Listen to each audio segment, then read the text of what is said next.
તો સૌપ્રથમ આપણે મહારાજને બે હાથ જોડી નેત્ર બંધ કરી અને જયના સાથે આગળ વધી રહીશું. સહજાનંદ સ્વામી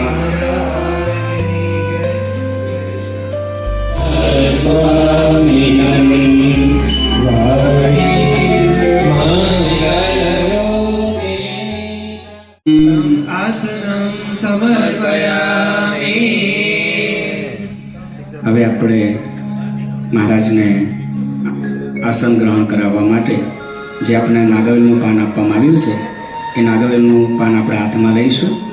નાગવેલનું પાન હાથમાં લઈશું અને મહારાજને આપણે મનસા મહારાજને આસન ગ્રહણ કરાવીએ છીએ.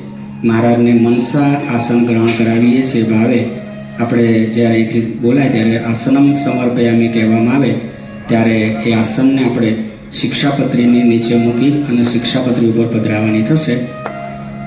શ્રી સમુક્ત મંડલાય શ્રી ઘનશ્યામાય નમઃ તમ આસનમ સમર્પયામિ.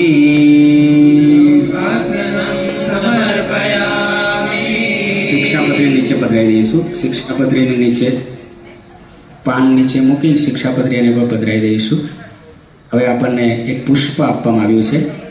એ પુષ્પ આપણે જમણા હાથમાં ઠાકોરજી સમક્ષ રાખીને અહીંયાથી શ્લોકનું ઉચ્ચારણ થયા બાદ સમર્પયામી કહેવામાં આવે એટલે આપણે મહારાજને આપણું પ્રગટ ભાવે પ્રત્યક્ષ ભાવે મહારાજની હવે પુષ્પ વડે આપણે સેવા કરવાની રહેશે.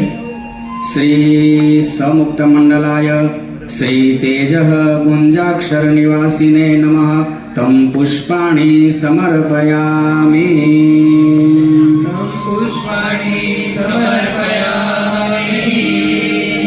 નમઃ શ્રી સ્વામિનારાયણ નમઃ. શ્રી સહજાનંદાય નમઃ. શ્રી સ્વામિનારાયણ નમઃ. શ્રી ઘનશ્યામાય નમઃ. શ્રી સ્વામિનારાયણ નમઃ. શ્રી ન્યાલકરણાય નમઃ. શ્રી મહાપ્રભવે નમઃ. શ્રી સ્વામિનારાયણાય નમઃ. શ્રી ભક્તિનંદનાય નમઃ. શ્રી નીલકંઠવર્ણય નમઃ. શ્રી શ્રીજી મહારાજાય નમઃ.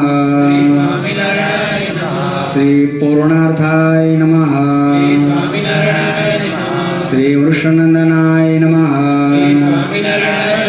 શ્રી હરये નમઃ. શ્રી સ્વામિને નમઃ. પ્રિયાય નમઃ. શ્રી સાધુ શ્રી હૃદયાય નમઃ.